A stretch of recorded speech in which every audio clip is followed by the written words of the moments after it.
एक बार सूरज जी के व्रत वाले दिन माँ ने बेटी से कहा, मैं पानी लेने जा रही हूँ, तू रोट बना कर रख लेना। एक छोटा और एक बड़ा रोट बनाना जो हम पूरा खा सके, क्योंकि रोट को जूठा नहीं छोड़ते। रोट के आगे आटे में नमक मत डालना, यह अलूना होता है।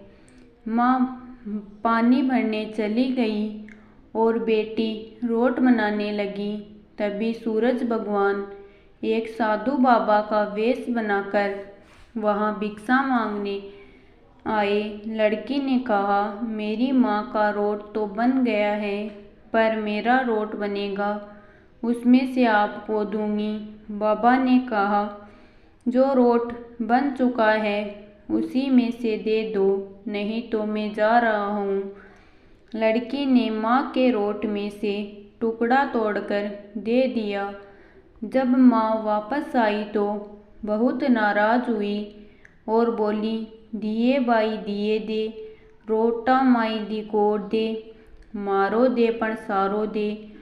वह लड़की को मारने लगी। लड़की डर कर जंगल में भाग गई और एक पेड़ पर चढ़कर बैठ गई। सूरज भगवान ने सोचा, बेचारी लड़की को मेरे कारण घर से निकालना पड़ा, इसलिए इसकी रक्षा मुझे ही करनी पड़ेगी।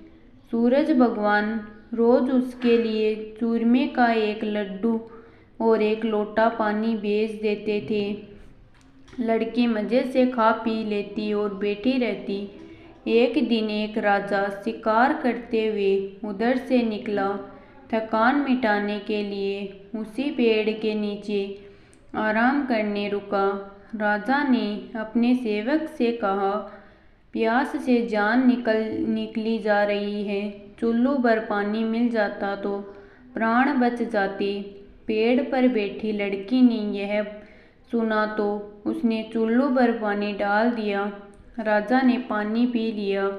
राजा ने कहा, अरे सेवक, आधी जान तो बच गई, एक चुल्लू पानी और मिल जाता तो आधी जान और बच जाती। लड़की ने फिर एक चुल्लू पानी डाल दिया। राजा ने पी लिया।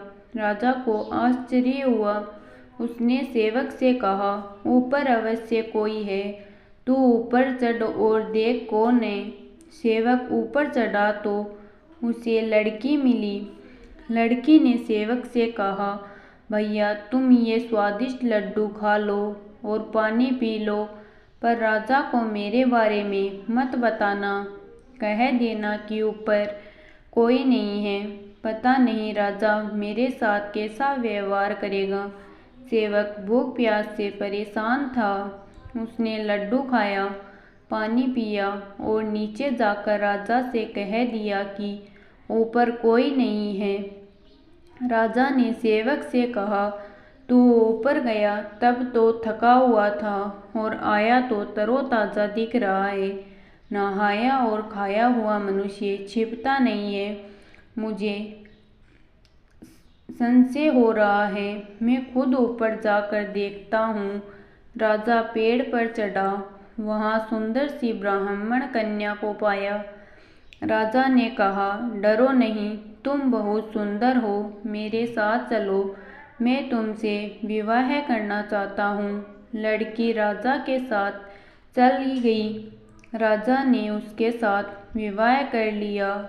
साल भर में ही उसने एक सुंदर बालक को जन्म दिया। उसकी अन्य रानियां, उसकी देवरानी जेठानी आदि उसकी और उसके पुत्र की सुंदरता से जलने लगी थी। सूरज जी का व्रत आया।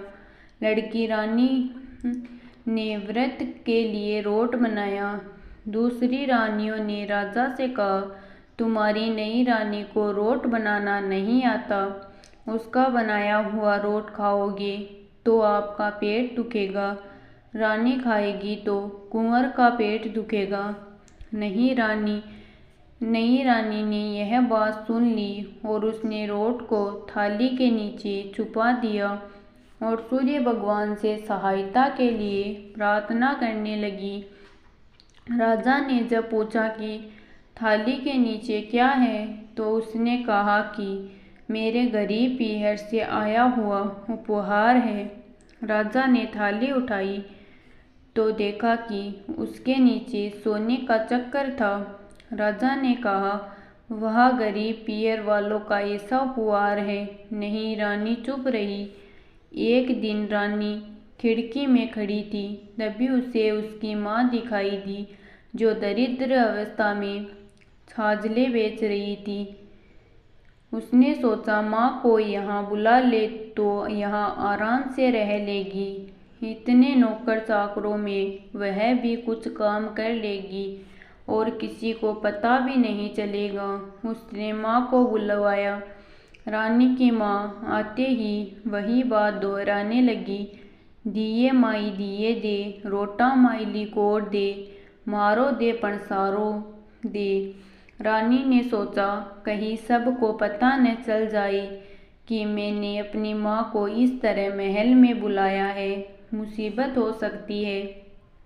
उसने माँ को चुपचाप एक कमरे में रहने को कहा, बाहर से ताला लगा दिया। रानी की देवरानी जेठानी व अन्य रानियां राजा से कहने लगी कि नई रानी का व्यवहार संदेह पैदा करता है। एक औरत महल में घुसी थी, वह वापस नहीं निकली। छोटी रानी यह सुन ली। वह सूर्य भगवान से इस विपत्ति से बचने की प्रार्थना करने लगी। राजा ने वहां आकर उस कमरे की चाबी मांगी। राजा ने कमरा खोला तो वहां सोने की एक मूर्ति थी। राजा ने पूछा, यह मूर्ति कहाँ से आई? रानी ने कहा, मेरे गरीब पीहर का उपहार है। राजा ने कहा, तुम्हारे गरीब पीहर से इतने कीमती उपहार आते हैं, मुझे तुम्हारा पीहर देखना है, हम वहाँ चलेंगे। रानी ने फिर सूरज भगवान से मदद मांगी। सूरज भगवान ने कहा कि मैं सवा पहर की व्यवस्था तो कर दूंगा, लेकिन फिर मुझे नगरी में उजाला करने जाना होगा। सूर्य भगवान ने जंगल में माया नगरी बसा दी।